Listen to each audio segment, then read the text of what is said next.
Welcome back to a best of 3 series of top level StarCraft 2. What I've got for you today is a Protoss versus Zerg, where in game number 1, we find ourselves on a Neon Violet Square. Now, I know the man right over here in the top left-hand corner, he took a bit of a break.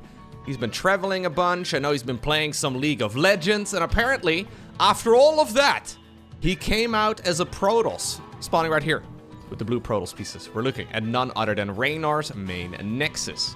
His opponent, down in the bottom right, many call him the #1 Zerg from Finland. Of course that means we're looking at Mixu's main hatchery. This particular series was played during HomeStory Cup. I have no idea what ended up going down, but quite a few people recommended it to me, so I guess we're gonna find out. I would imagine it's mostly gonna be a very interesting one because of the fact that, well, Reynor decides to play Protoss. Yeah, we've seen him do it in the past, of course. And he's certainly been very impressive with Protoss, but I'm not exactly sure as to where his current skill level really is at. Now, I do know that Reynor, like I said, he's been taking a bit of a break. He's been relaxing a little bit after the EWC, after the Esports World Cup. It's important sometimes to take a little bit of time and just to, well, get back into the swing of things. That being said, the alternative for Reynor, right? So this was played during the group stage of HomeStory Cup. The alternative for Reynor is playing a Zerg versus Zerg. And even though he's certainly the favorite going up against Mixu, I would say that Reynor's ZVZ in general has always been excellent. It is still an extremely volatile matchup. One little mistake and it's game over, and I've been watching a bunch of the games at HomeStory Cup over Mixu's shoulder while he was just, well, laddering, and he is certainly not somebody you can just walk over. He's sitting right around like 6k-ish MMR, which is obviously very solid, and just the margin for error in ZVZ is extremely small. Now, it is worth noting as well that at this stage in the tournament, this is actually a critical match. I remember the exact situation that Reynor is in at this stage in the event. I don't really want to spoil any of it because it is going to be like I'm gonna cast more games from HomeStory Cup. I don't really want to spoil it too much, but this is not Reynor being a bit of a memester. This is him taking it very serious because this is a critical win for him to be able to advance out of the group stage of the tournament. So that must mean he's at the very least feeling confident enough in his Protoss to take on Mixu. Now, we are, by the way, on Neon Violet Square. This is a map that was around back in when was this? Like maybe like 2018 or so. It's been a long time. It's also, let me actually look up the exact date. Neon Violet Square. It's also, yeah, now back once more in the StarCraft 2 ladder map pool.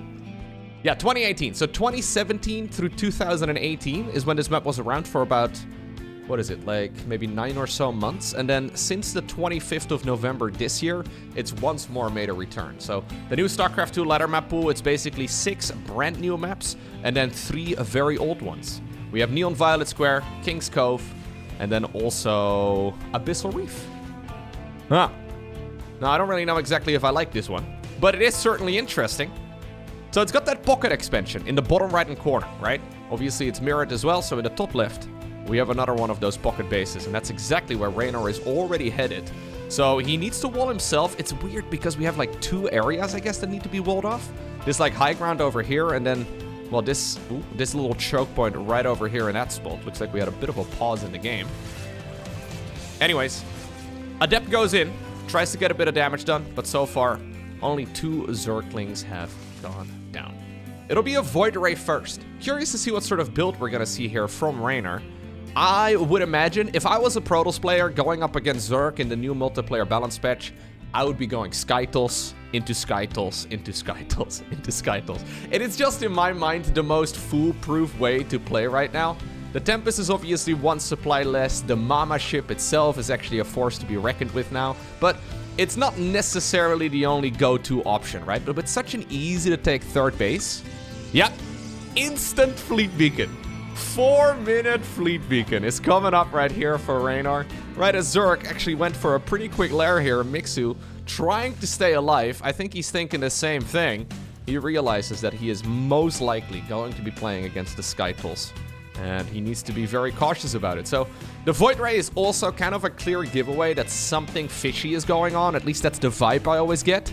This is one of the worst Protoss units in the game, but at the same time, it's also really quite nice at denying any vision and making sure that scouting is no longer going to be taking place. It's good at keeping you safe as well in the earlier stages of the game.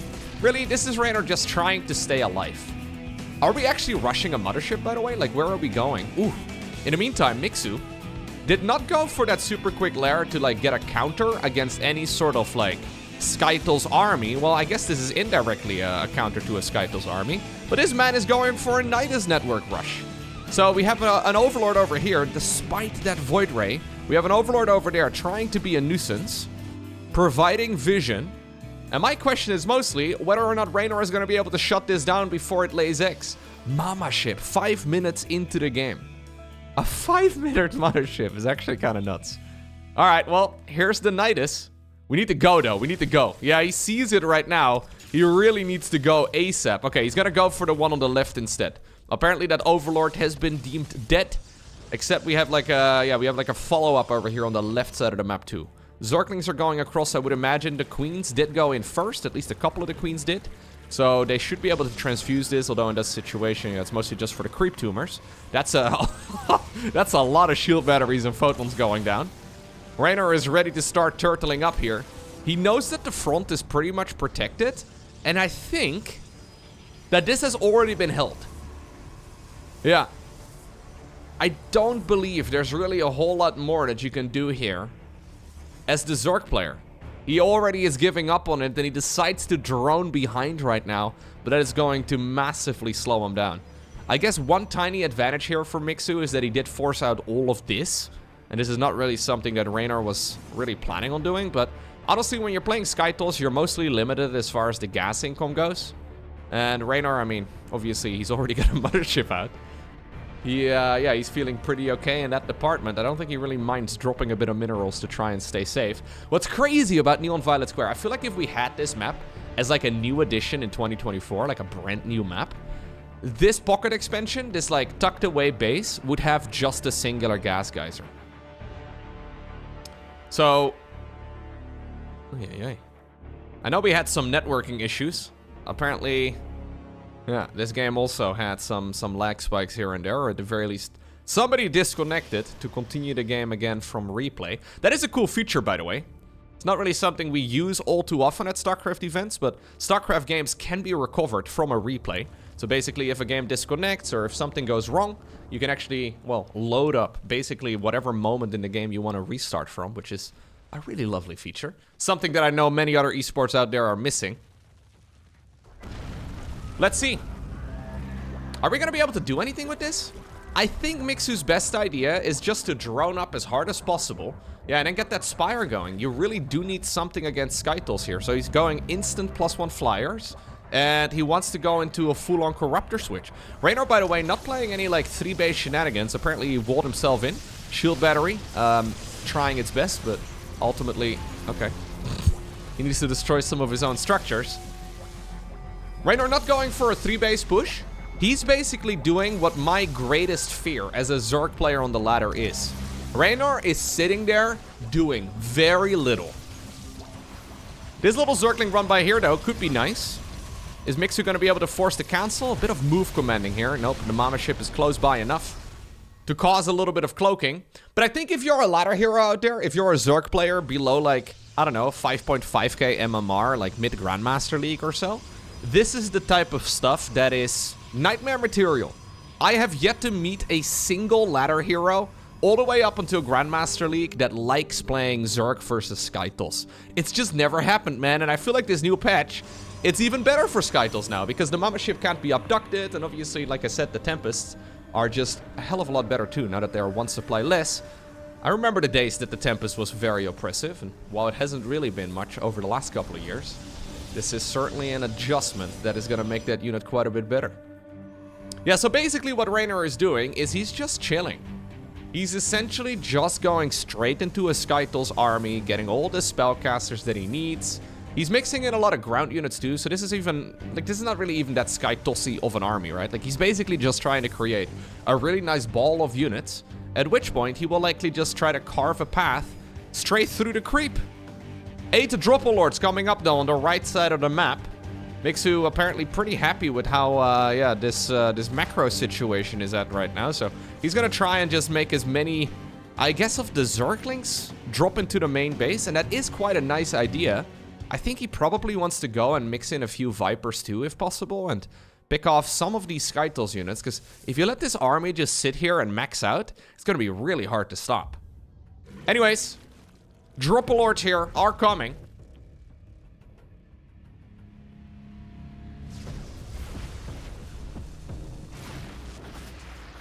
Okay, we're going to instantly kill the Void Ray and then go for a fleet beacon on the back of this. Here's the Mama ship going into the main base, but this link drop is nice. This is not Hive Tech though. Ooh, he's targeting down the Mama ship. Okay, good move right here by Mixu. Tempests are also in a world of trouble and they are going to get picked off. Problem is, he does not have a Greater Spire on the back of this. So this is one of those awkward scenarios where like, yeah, oh god, he's making more. I don't think he needs more of them. This is one of those awkward scenarios where, like, yes, the Corruptors are nice. You can, I guess, puke on all of these structures if you want to. Oh my god, dude, we had a lot of lags. Apparently a lot of lag spikes. That is a little unfortunate. I don't remember the most recent time before HomeStory Cup that we had a tournament with this many lag issues. You can't really tell it too much in the gameplay here, but obviously when you're... Yeah, these are not really units that require a lot of, like, elegant spell casting, although I guess maybe the storms could have been a little bit better, and maybe just overall the army positioning could have been a little bit more optimized as well. Either way, Mixu kills pretty much the entirety of the Protoss, well, at least the flying army. He's done a bit of economical damage too, but minimum losses there on the side of Reynor.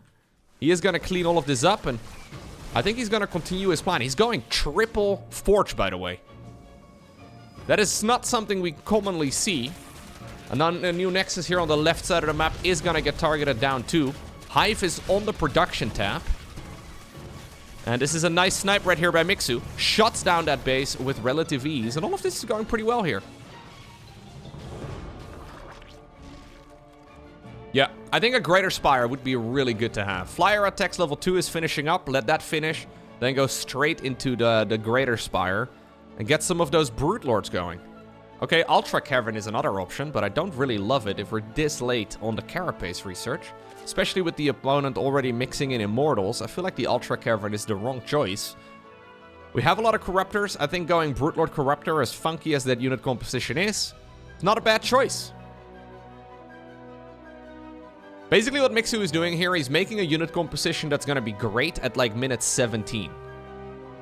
But we're not yet at minute 17, right? So there's a lot of vulnerabilities. I think his plan is basically to keep the Protoss player occupied for as long as possible and hope that Reynor is not going to move across the map. Now, this is a nice one right here, though, for the Protoss player. Okay. We have the Corruptors puking away at whatever they can. A couple of Banelings also brought in. Carpet bombing the Zealots over here. That Nexus is likely to go down if he targets it with all Corruptors, but if you only have a couple of them activated like that, it doesn't really work. I guess it was busy targeting down another structure. More probes have gone down, though, all over the place. Another Zergling drop in the top left-hand corner of the map is fully distracting Protoss, too. I don't think Reynor has even seen the other side of the map, has he? No, Reynor has basically just, like, he sent that Void Ray in at, like, minute 4. Right? Like, 4-ish minutes into the game is when he made the Void Ray. And he's been chilling ever since. This Protoss army, though, needs to be respected. This is not a Protoss army that you can just walk over as a Zerg. You need to have a dedicated army for it. Now, Neural Parasite is available. So those Infestors are also dangerous. Brute Lords are... Oh my god, yeah, Brute Lords on the horizon. Ultra's coming up. I mean, Mixu is cooking up a good unit composition, but it's not here yet. And a lot of his supply is caught up in Corruptors. Those Corruptors, I mean, they can just puke on whatever they want. But it's not gonna really contribute much to this main engagement that is currently making up on the other side of the map. The Neural Parasites need to be good. There are observers in the mix. Does he see? Reynor does not yet know. But now he sees them. Oh, we have a good storm going down, though. Some good feedbacks as well. Shutting down quite a bit of this army. A couple of the Archons here have changed sides. Queens are transfusing the Ultras up to the best of their abilities. In the meantime, some of the structures here have gone down, but really not too much. Zealots have been split off from the main pack over at the gold base. The third already has gone down too. And just like that, Zerg gets wiped off the map. If you're a Zerg player, close your eyes, man. This is a painful one. GG. Game number 2. we find ourselves on a ley lines. I think if Mixu decided to skip the Ultra Tech and go into Brute Lords instead, he would have been A-okay. The thing is, right, so the reason why Mixu did not really make that transition is because he looked at that Protoss army, he looked at the Protoss bases, and he figured it was going to be a focus on Skytos. And it was a focus on Skytos, but it wasn't like 100% committed Skytos. Not the type of style that you would normally see on the ladder. And against like full-on Skytos, so like full carrier, Tempest, Mothership, maybe with High Templar and Storm, going Corruptor Ultra is actually really good. Reynor though was playing a unit comp that was a little bit different. Gets the expansion blocked. That would trigger me, man. I'm not gonna lie. The XD is a little bit mean. Anyways, Reynor decided to go Skytos initially, but then he obviously knows how a Zerg player thinks, and he decided, you know what, I'll just go and transition towards something a little bit more ground-focused instead. And then Zerg is in that weird spot where, like, yeah, on the horizon, right, you have a style that's gonna absolutely destroy that Protoss army, but you are very vulnerable for, like, a full, maybe 3 to 4 minutes or so, which is a very long time in a game of StarCraft. So Mixu attacked so much that he forced the Protoss player to go all in with whatever was left over after all those engagements, and then he died. Which is a little bit unfortunate. I think if he would have gone Brute Lords, it would have been fine. But yeah, the reason he didn't want to go Brute Lords is because the opponent already was going Tempests. And generally speaking, when there's Tempests, there's going to be carriers and all the rest of that army, and obviously against those units, the Brute Lord is completely pointless.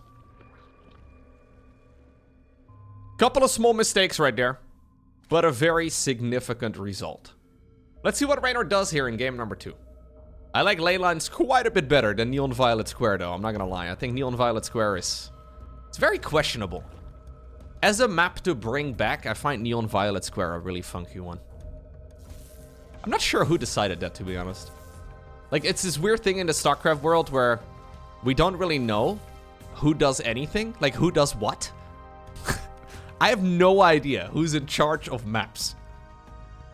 I have no clue. Who decided that Abyssal Reef, Neon Violet, and King's Cove of all maps were the ones that came back? I have no clue.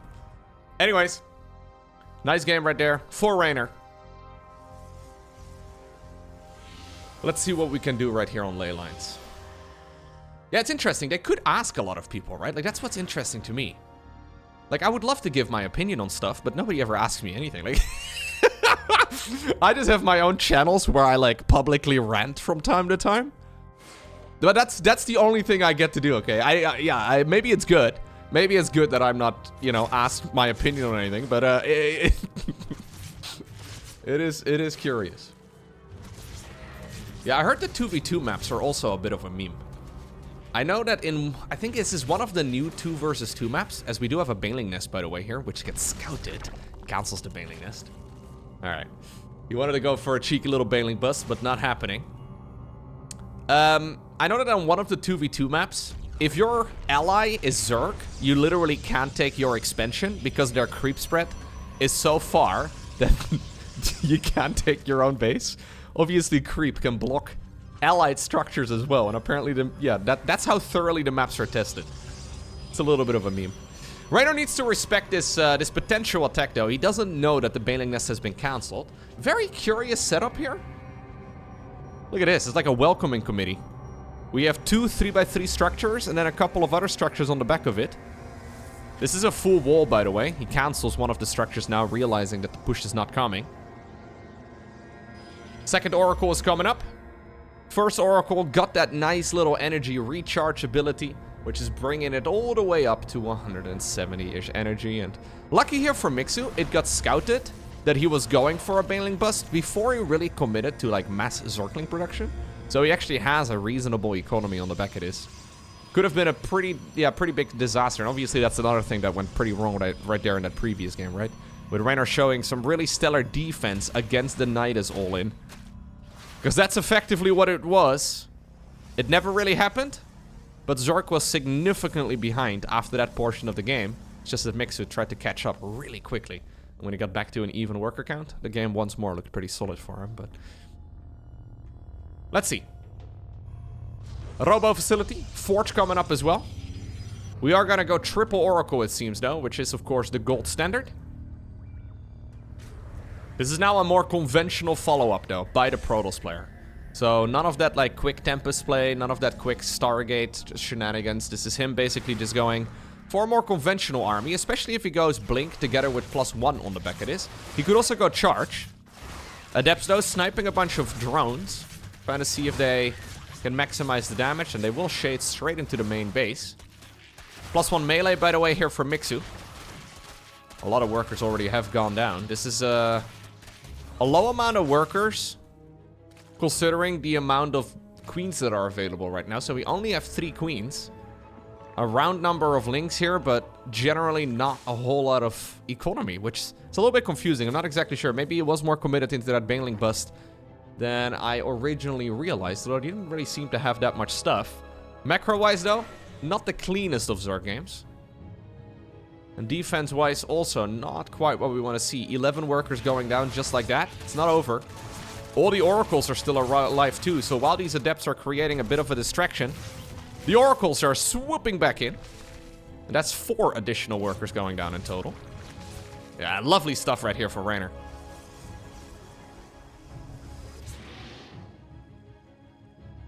Hydra's here for Mixu. Now I'm curious to see what Reynor decides to do here next, because in the previous game it was pretty clear that he is not playing a timing attack focused style.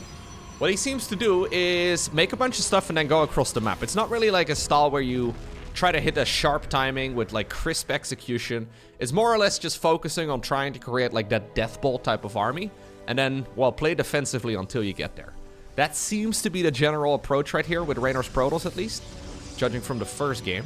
And considering the macro here has been relatively spotty, a couple of supply blocks and some inefficient play, I think that's likely what he's going to be going for next again too. So even though he is significantly ahead at this point, or at least he was a couple minutes ago, he's not really capitalizing it all too much. He's just, yeah, using this as an opportunity to once more continue attacking up and getting to that maxed out army. At least that seems to be the general vibe I'm getting here. We'll have to keep an eye out. Charge, though, is going to be the first upgrade. That upgrade is super duper late. +1 ground weapons finished up. Charge just started. No blink. Templar Archives, I'm assuming we're gonna go Storm. Yep. And we're just gonna make another Nexus. Okay. Now, can a Hydraling Bane attack get something done against this sort of thing? Keep in mind that Mixu did fall behind quite substantially earlier, and he's been holding down the drone button, much like what we just now saw on the previous map. He falls behind, and then he switches to full-on drone production instead. It's a risky play if the opponent follows it up with a timing attack, because you simply don't have enough units. But it seems like he's fine. Yeah, it does not look like this is something that Reynor is really going to capitalize on. At this point, Mixu is sitting at 87 drones, by the way. He's going to go all the way up to 90. He's already roaming the map again, trying to see if he can just grab kills left, right, and center. But Reynor is doing the exact style that the Balance Council wrote at the very top of their post when they first announced the new PTR patch. He is turtling up. And this is exactly what one of my concerns has been, man. It seems like a lot of Zergs are desperately trying to prevent late game or die trying. And that's exactly what Mixu is doing here too. He's got Baneling speed about 2/3 of the way done. Hydra range is going to be available too, but he is effectively going Hydra Bane, and he's ready to roll them in. Now, there's a lot of stasis wards set up. This is, of course, where that shield battery removal is really nice. The energy overcharge on those oracles is providing a lot of defensive capabilities. Dropalords, once more, 5 of them coming up. It's that relentless mid-game type of army from Zerg. He can't do anything, man. He's got a huge army, but I don't think he can do too much. Storm at this point is done, by the way. As long as Reynor doesn't sit on his hands, this should be an easy defense. He decides to go out there and meet it head on. Yeah.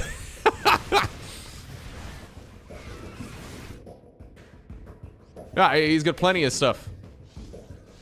Plenty of stuff. Storm. More Archons here is really all you need. Just keep on adding on more Archons. Couple of shield upgrades. Do not hurt. Reynor, by the way, is sitting at 87 probes. This is how you can say that or how you can tell that the Zerg player here is playing Protoss. Just keeps them in the mix. Dude, those... Oh! That is the Protoss dream, dude. That was like 20 Banelings going down. We do have an attempted drop, though, headed towards the natural. The thing is, Reynor has so many probes that he can lose some. As a matter of fact, I almost feel like Mixu's doing him a bit of a favor. Reducing his worker count to about 80 seems about right. Yeah, he was a little oversaturated, so this is okay. And this was by no means cheap, by the way, for Mixu. Mixu is fighting at the bottom of the map too, but his army has been pushed back in that department. Hive is done now, though, for Mixu. Decides to go into that new nanomuscular swell. Caster Flex. Thank you for hitting the like button. Yeah, thank you. Yeah, that's why you hit the like button, right? For the Caster Flex. Okay, now we go into a fleet beacon. This is that new lunge ability, of course. I think nanomuscular swell did not fit in the overlay. So they called a research lunge over here, but for some reason, it has a very, let's call it lore-accurate name. If you actually try to research it in the game.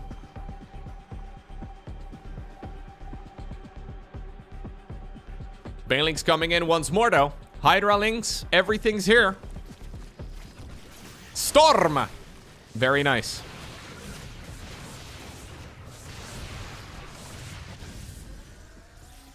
Mixu's trying to see if he can overwhelm this Protoss player. So I think one of his best plays that he can do is try to soft contain Protoss on 4 bases.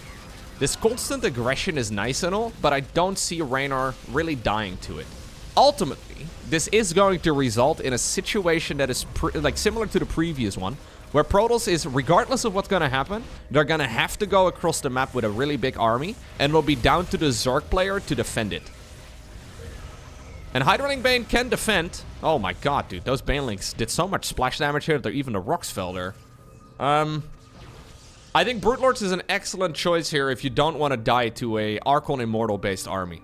Archon Immortal Storm, it doesn't have a lot of weaknesses, but it doesn't have a lot of ranged. And even though Brute Lords are one of the worst units in the game across the board, it is really good in these specialized situations. Banelings, trying to see if they can get some work done. Oh, done. Okay, that works. That works. A little afraid we were gonna get no workers there at all. Yeah, Reynor is playing. He's basically playing like it's like a campaign mission, you know? Like survive the Zerg onslaught for 25 minutes. That's essentially what he's trying to do here. And so far, so good. Mama ship's coming up. Additional gateways are coming up. We don't actually have an additional Stargate yet.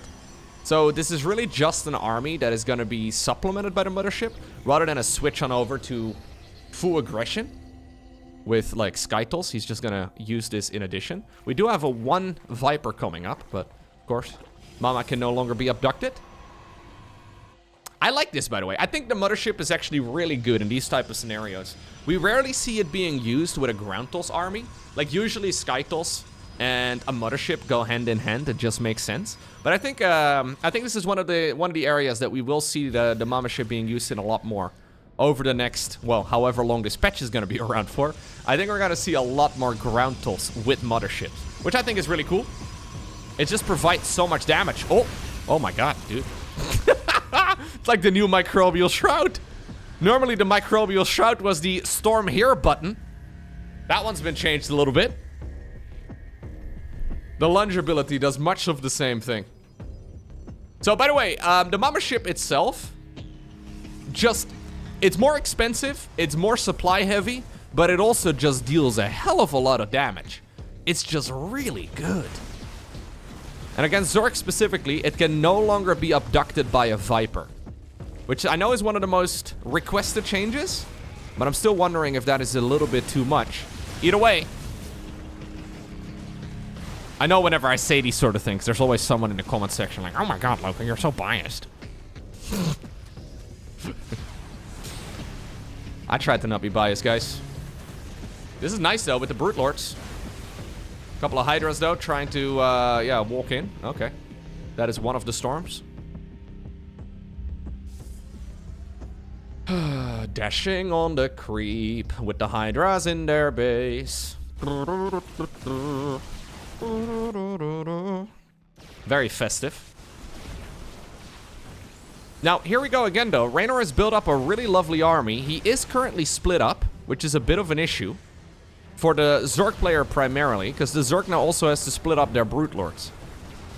I don't think you can really fight the Brutes particularly well here, but apparently that is the plan right here.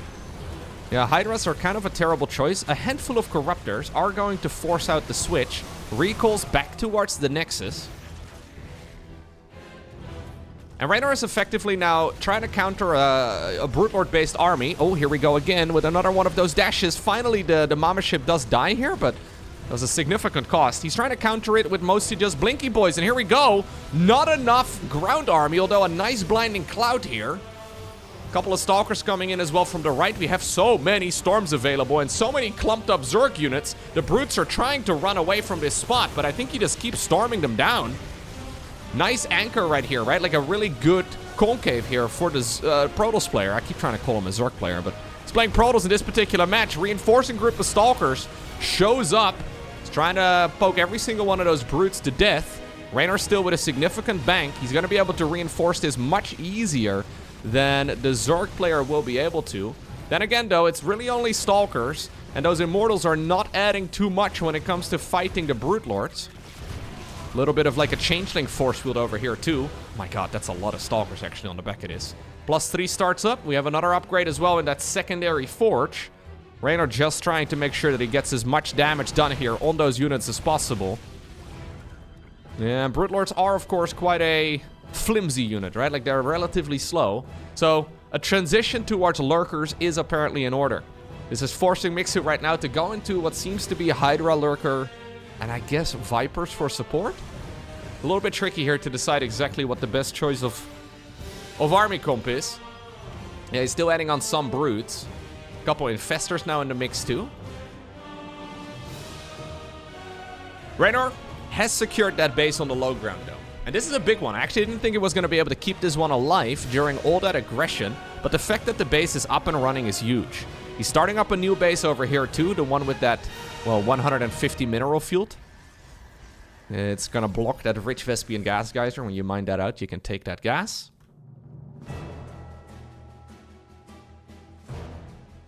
Okay. Oh, we have an aggressive push forward.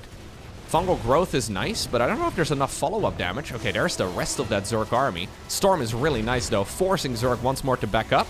That energy recharge ability once more coming in clutch, as there's a lot of stasis wards, making it hard for the Zerg player to really, yeah, chase down that Protoss ball. In the meantime, Zealots are destroying everything up north. And very similar to the first game, what was looking initially like a pretty dang good late game start for the Zerg, after a pretty atrocious beginning for the Zerg player early on, is turning out to be a really fantastic game here for the Protoss player. It's not over yet. It's just that the Zerg economy is not really able to go toe-to-toe anymore with that of the Protoss. Reynor is still continuously improving his economy. We do have some cleanups over here, but there's just not a lot of income anymore. We look right now, oof, the income advantage. This is the Zealot run bys doing work. GG gets called, and that means that Reynor manages to win with his off race 2-0.